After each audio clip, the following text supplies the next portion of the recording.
C'est une guerre de décolonisation. Et vous avez dû entendre ces derniers jours certains généraux ailleurs qui ont fait comprendre que s'il faille qu'ils viennent avec leurs armées nous recoloniser, il faut qu'ils viennent. Eh bien, préparez-vous à la guerre de haute intensité. Je pense que cet intérêt commun-là devrait un jour faire que l'Europe se décidera à agir comme une entité politique qui ira défendre elle-même ses intérêts, y compris par le moyen de l'engagement de ses armées. Salut la famille, nouvelle vidéo React. Hier dans l'après-midi, une vidéo d'Ibrahim Traoré a circulé.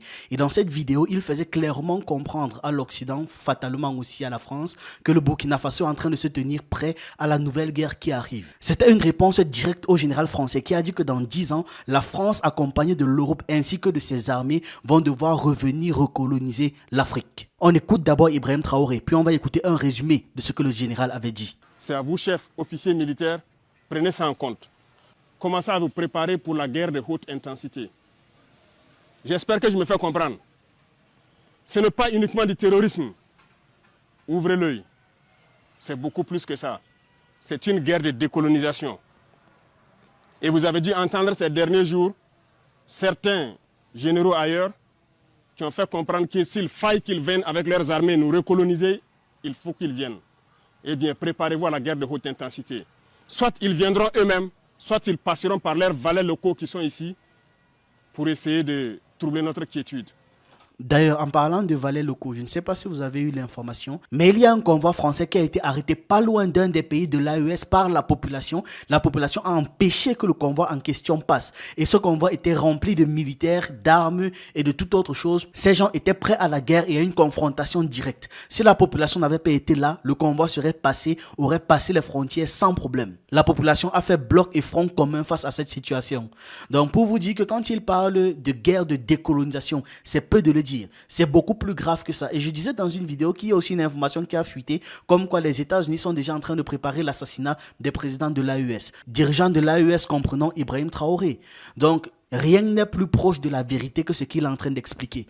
Actuellement, c'est une véritable guerre de décolonisation qui se passe au Sahel. Et dites-vous qu'aucun pays européen ne peut rien contre l'AES. Le territoire est grand, la population est déterminée et les dirigeants encouragent un mouvement solidaire patriotique. C'est pour ça que, comme à leur habitude, ils seront obligés de se mobiliser pour pouvoir attaquer. Et bien évidemment, avec l'aide malheureuse des valets locaux, comme il l'explique. Donc quiconque, je dis bien quiconque, que ce soit le terrorisme ou toute autre armée qui doit venir troubler notre quiétude, nous devons nous préparer à les accueillir sur de long terme et intensement. Voilà pourquoi je vous dis, préparez-vous à la guerre de haute intensité. Et nous allons suivre ces entraînements-là. Nous passerons à d'autres groupements pour intensifier les opérations et essayer de pacifier. Ce sont des étapes. Et ce terrorisme sera vaincu. Parce qu'ils savent que ça sera vaincu, qu'ils se préparent, soit au niveau local ici, ou bien à venir avec leurs armées pour nous combattre. Eh bien, on va se préparer à les accueillir. Merci beaucoup pour tout le travail. Tout ce qui pourrait être amélioré, ce qui concerne les conditions de combat d'abord, Oui. mais aussi les conditions de travail, nous ferons l'effort. Plus que jamais, maintenant, vous faites un avec la population. C'est tout ce que nous recherchons, le lien armée-nation. Continuez à garder cette flamme-là d'unité avec la population civile pour qu'ils puissent vous soutenir. Parce que c'est grâce à eux que nous pouvons combattre aujourd'hui. C'est le peuple qui a compris. Si le peuple n'avait pas compris, on ne pourrait pas vous équiper comme ça. Ce n'est pas possible. Mais... Et si on se rappelle à une période, lorsque le Burkina était encore de mèche avec la France, avec les anciens dirigeants, Ibrahim Traoré avait expliqué que le Burkina n'avait pas d'armes dans leur armurerie, qu'il était militaire, il était convaincu que le gouvernement refusait de leur donner les armes. Or, il n'avait tout simplement pas d'armes. Pourtant, le Burkina Faso payait des millions par an à la France pour que la France leur livre des armes et du matériel militaire pour combattre dans le Sahel. Donc voilà en fait le genre de partenaires que sont les Européens. Des gens qui sont là pour eux, vous volent tout, vous volent même ce qu'ils vous donnent en disant que non, c'est une aide. Même jusque là, ça, ils vous prennent. Et quand vous essayez de vous défendre, là maintenant, ils grondent et ils arrivent avec leurs armées. Maintenant, ils sont donc tombés sur monsieur, sur soldat, sur quelqu'un qui n'est pas prêt à flancher et sur quelqu'un qui a le soutien de la population. Et aussi, vous voyez la différence qu'il y a lorsque un dirigeant est soutenu par la population. Vous voyez l'énergie qu'il le porte. Vous imaginez si un seul instant, un dirigeant comme lui n'avait pas eu le soutien de la population, il ne serait pas allé bien loin. C'est d'ailleurs pour ça qu'actuellement en Afrique, on essaie de nous maintenir avec la terreur. C'est parce que clairement, la plupart des dirigeants africains n'ont pas le soutien de la population. Et comme ils n'ont pas le soutien de la population, c'est la terreur seulement qu'ils peuvent utiliser. La terreur et fatalement la division, vu que ça fait partie de l'ensemble. Donc, quand un dirigeant a même le soutien de sa population, il peut braver des murs, soulever des montagnes. C'est même par là, en réalité, que les dirigeants sont pertinents. C'est parce que la population fait en sorte de porter le dirigeant avec lui et sa vision, de sorte à ce que quand la vision éclot, ça bénéficie à tout le monde. En Europe maintenant, même si la plupart des gens dans la population sont pour l'exploitation de l'Afrique, même s'ils essaient de mentir ou ils essaient de faire, d'avoir des langues fouchues, d'être hypocrites et tout, l'écrasante majorité des Européens sont d'accord. Il faut pas vous mentir là-dessus. Même si la population est donc d'accord avec ce qui se passe en Afrique et avec ce que leur peuple fait au peuple africain, vous allez voir que les dirigeants européens n'ont plus le soutien de leur population. Les dirigeants européens actuellement sont dans la mouise. Et donc, parce qu'ils n'ont plus le soutien de leur population, parce qu'il leur manque un certain nombre de trucs, ils faiblissent et ils faiblissent à vue d'œil. Aucun pays européen ne peut rien faire contre l'AES. Rien du tout. Aucun pays européen même ne peut rien faire contre le Burkina, qui n'a même pas encore déployé son véritable potentiel.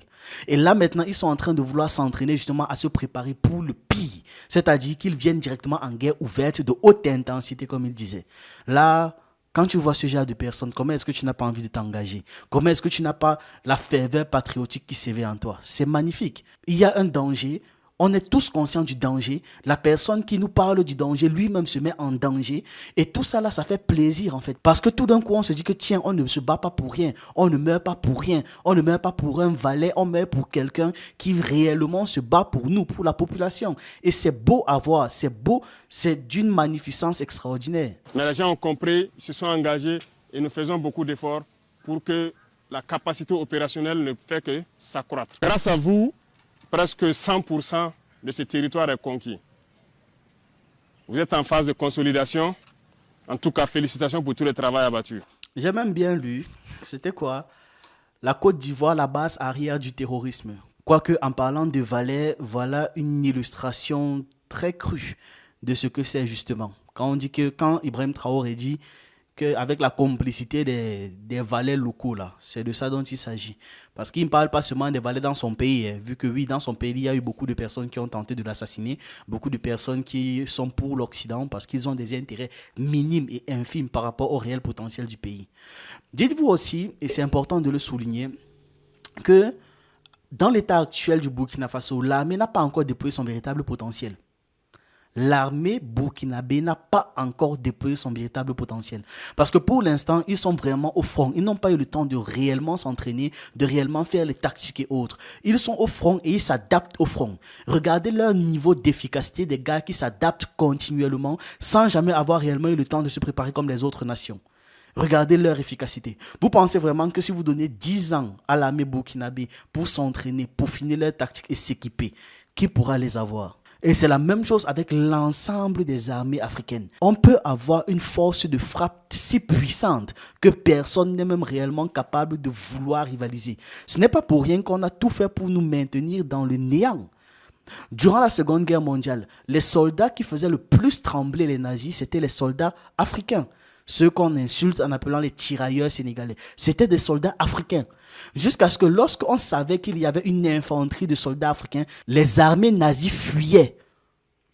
Imaginez un instant, les armées nazies fuyaient rien qu'à l'évocation du fait que ce sont des soldats africains. Et ça a toujours été comme ça. En termes de force physique, en termes de tactique, de puissance, ils ne peuvent rien. C'est pour ça qu'ils passent toujours par le fait de nerfer, genre de réduire, de diminuer. Une armée, on vous paye pour nous fournir des armes, on ne vous fournit pas des armes. Comme ça, quand on vous attaque, vous n'avez pas de quoi vous défendre.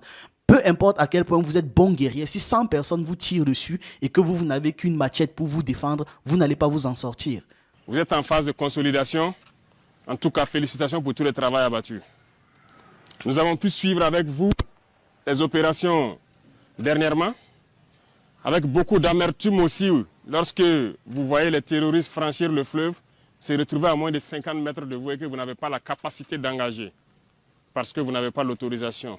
Ça fait partie de votre discipline de formation. Mais retenez que ceux qui ont pu échapper à votre furie, qui se sont réfugiés de l'autre côté de la frontière, se prépareront certainement, puisque c'est une base arrière. Ils vont se préparer et essayer de revenir. Ah, je comprends. L'autre côté de la frontière, là, c'est justement la Côte d'Ivoire. Ah, ok, je vois. C'est violent, hein. Alors, je souhaite que vous fassiez corps avec les VDP que vous avez installés un peu partout, avec toutes les unités en position avancée, que vous puissiez continuer à intensifier les patrouilles de sorte que, lorsqu'il doit revenir, il n'y a qu'une seule chose qui l'attend, c'est la mort. Nous sommes à cette étape actuellement. C'est sans pitié, c'est sans répit. C'est ce qu'il faut. À un moment donné, quand on arrête avec les faux discours, c'est ce qu'il faut. Parce que quand ces gens tuent, ils ne pensent pas aux conséquences que ça entraîne. Donc il faut les traiter comme ça. Il faut être sans pitié. Oui, je suis complètement d'accord. On ne continuera pas de mourir inutilement. Haché. Vous êtes allé vers eux, vous les avez délogés, vous avez récupéré vos terres. Il n'y a pas de raison qu'ils reviennent encore. Nous ferons tout pour vous mettre à niveau aussi, pour que vous puissiez les stopper. Haché. C'est ainsi. Donc, redoublez de vigilance, prenez courage encore, continuez à fortifier avec les VDP qui sont sur le terrain, avec les unités en position avancée. S'il faut ériger des murs, on le fera. S'il faut creuser, on le fera. Félicitations pour tout le travail, beaucoup de courage. Là, on a écouté Ibrahim Traoré. Et vous avez vite compris qu'il a fait référence à ce général français qui a clairement dit à Mondovision devant tout le monde que d'ici 10 ans, l'Europe va devoir s'organiser pour venir attaquer l'Afrique. Pour rappel, on va se regarder la vidéo des points importants de son interview. Je précise que c'est une interview de 12 minutes. Et en 12 minutes, il a donné une somme d'informations très inquiétantes pour l'avenir de l'Afrique si les gens ne font rien. Mais nous avons été amenés, dans ce qui n'était pas des guerres, mais des combats, à nous battre en portant le drapeau français pour des choses qui n'étaient pas directement la défense de notre pays, qui pouvaient être effectivement le respect du droit international ou qui pouvaient être l'humanitaire. C'est un mensonge. Ils ne l'ont jamais fait. Ils ne se sont jamais engagés dans une guerre, au grand jamais. Ils ne se sont engagés dans une guerre où ils n'avaient pas d'intérêt.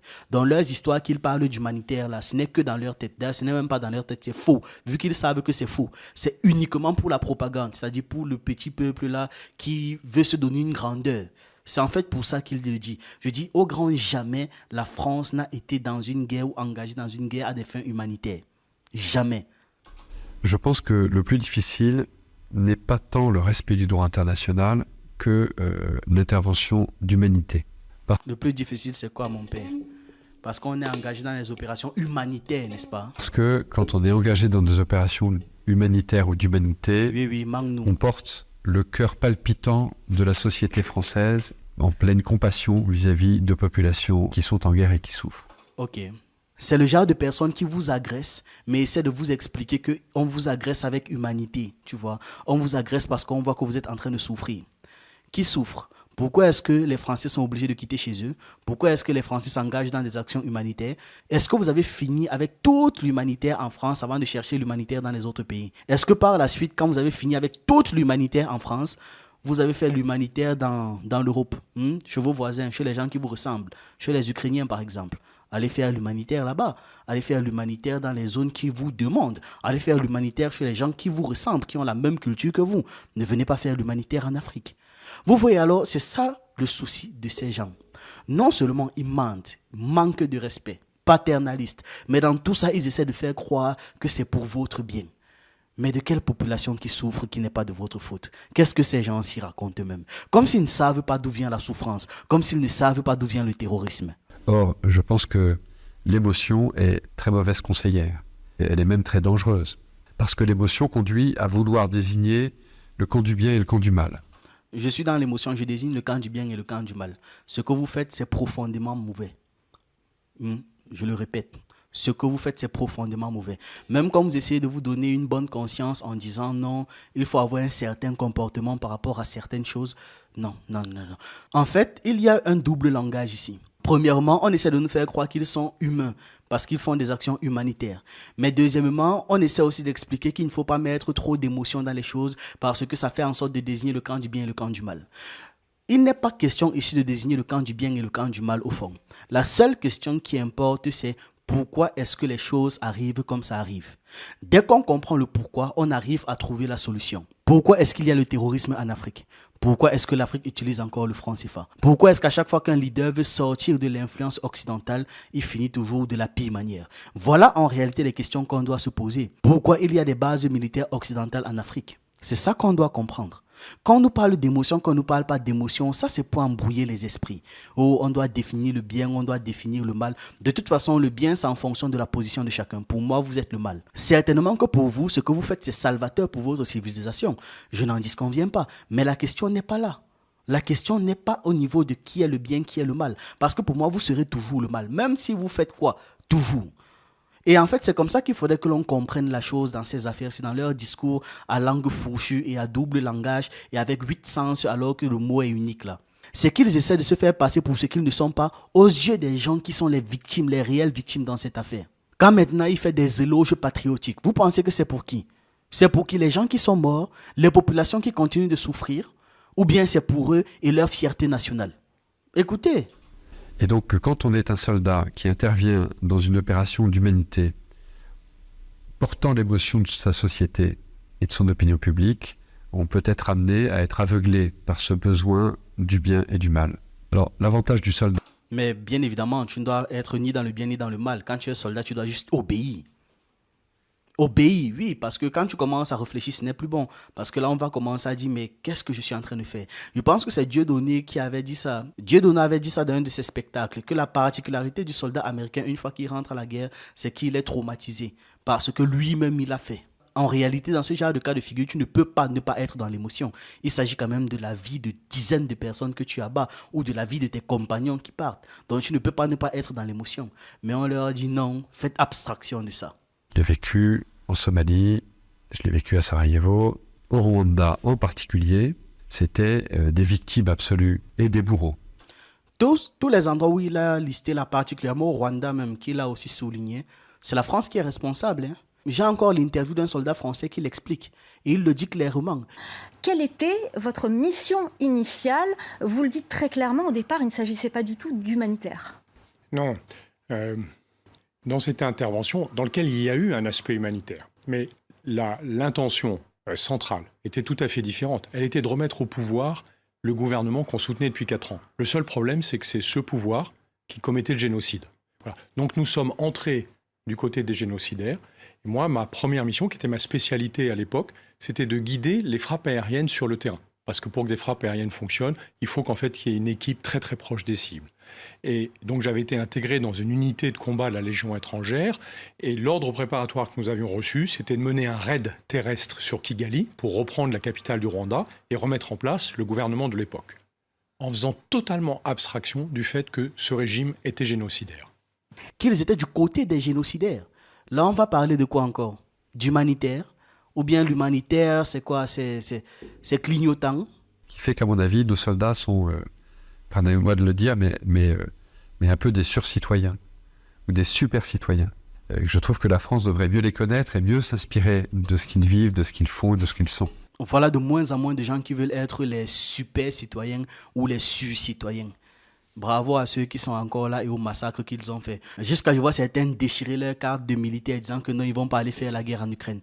Où était cet élan d'humanisme quand il s'agissait de faire la guerre en Afrique? Vous étiez où, hein? Bien en Afrique, parce que justement on n'avait pas d'armes, parce qu'on privait les gens d'armes et qu'on sort, c'était facile.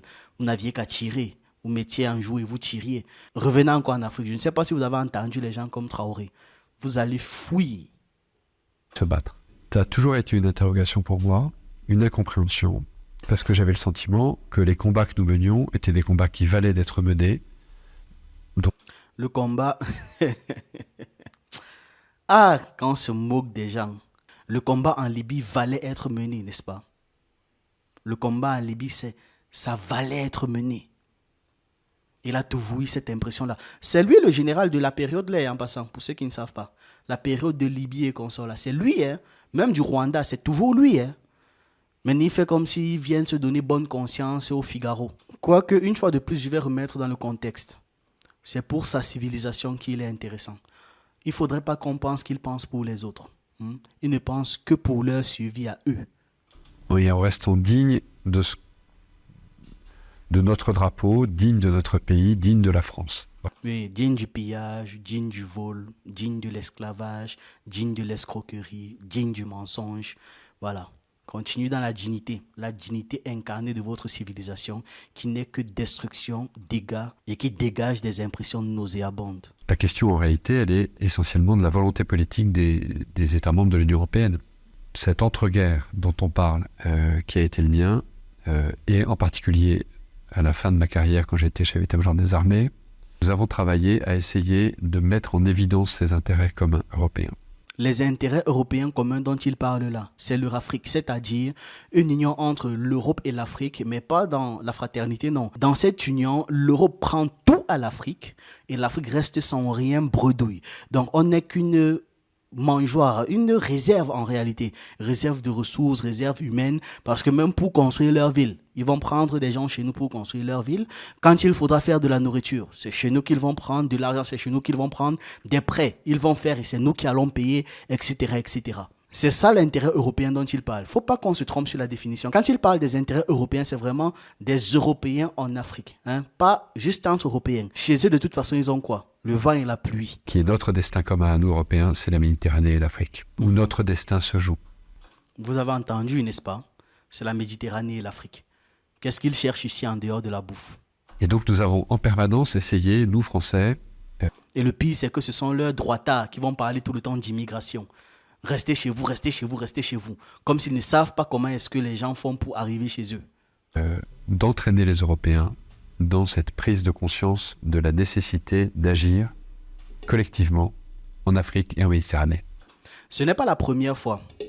Après la Seconde Guerre mondiale, c'est toujours la France qui a incité tous les pays européens à s'allier pour venir pomper toutes les ressources nécessaires pour pouvoir reconstruire l'Europe après la guerre. Donc quand il dit que la France a toujours œuvré pour faire comprendre aux Européens que ses intérêts, c'est la Méditerranée et l'Afrique, c'est en fait ça le truc. C'est ça, on a besoin d'avoir les contextes historiques des choses. C'est très important parce qu'on a l'impression que ce sont juste des paroles en l'air, que quand ils parlent d'intérêt, c'est vraiment une simple question de, vu qu'ils sont à côté, ils nous impactent. Ce n'est pas le cas. C'est vraiment, on va tout prendre chez eux. Sinon, on est d'accord que l'Europe est collée à l'Asie. C'est littéralement même le même continent. Je ne sais même pas d'ailleurs pourquoi est-ce que dans la définition même de continent, on sépare l'Europe de l'Asie. C'est le même continent. Pourquoi est-ce que les intérêts de l'Europe, ce n'est pas en Asie? Pourquoi? Pourquoi est-ce que c'est en Afrique? Pourquoi c'est pas en Asie? Ils nous pompent tout. Et je suis absolument désolé de voir l'échec de nos engagements au Sahel. Encore une langue fourchue. Au Sahel, les choses sont en train de bien se passer actuellement, depuis qu'ils sont partis. Mais là, c'est l'échec de leur engagement au Sahel. Ça veut simplement dire que c'est dommage le fait qu'on ne puisse plus pomper les choses au Sahel. Alors, qu'est-ce que c'est dommage? Mais on doit quand même se poser la question, parce qu'il en revient. Et je pense que de toute façon, nous aurons à nous reposer la question. Voilà. Parce que nous ne pouvons pas imaginer avoir à nos portes... Non, ne sois pas humaniste, pardon, je zappe. Et maintenant, quand il réfléchit et qu'il se dit que bon, ce sera important que l'Europe reprenne l'Afrique, comme d'habitude pour l'utiliser comme une mangeoire, il fait donc comprendre clairement que même si les armées doivent intervenir, les armées vont intervenir. Et c'est en ça donc qu'Ibrahim Traoré est en train de se préparer. Écoutez ça. C'est tout simplement inconscient. Et donc je pense que cet intérêt commun-là devrait un jour faire que l'Europe se décidera à agir comme une entité politique qui ira défendre elle-même ses intérêts, y compris par le moyen de l'engagement de ses armées. Voilà. C'est en fait ça le truc. On va retourner en Afrique de gré ou de force, avec ou sans votre permission. On va retourner. On va s'engager. On va être humanitaire. Très méprisable, ce genre de personnes. En tout cas, l'Afrique est en train de se préparer au fur et à mesure. Tous les valets de l'Occident en Afrique vont tomber un par un. Chacun d'entre eux va tomber. Et on aura une Afrique souveraine. Les 10 ans que vous mettez là, vous pensez en fait que ce sera comme maintenant. Vous voyez en combien de temps est-ce que l'AES a réalisé des choses qui paraissaient encore inimaginables rien qu'en 2019? C'est encore inimaginable, n'est-ce pas? Les 10 ans que vous prévoyez là, vous allez voir le temps d'arriver ici. Comme d'habitude, soutien total à Ibrahim Traoré, soutien total à ses projets et aux initiatives qu'il engage. Dites-moi ce que vous en pensez en commentaire et on se retrouve dans une prochaine vidéo.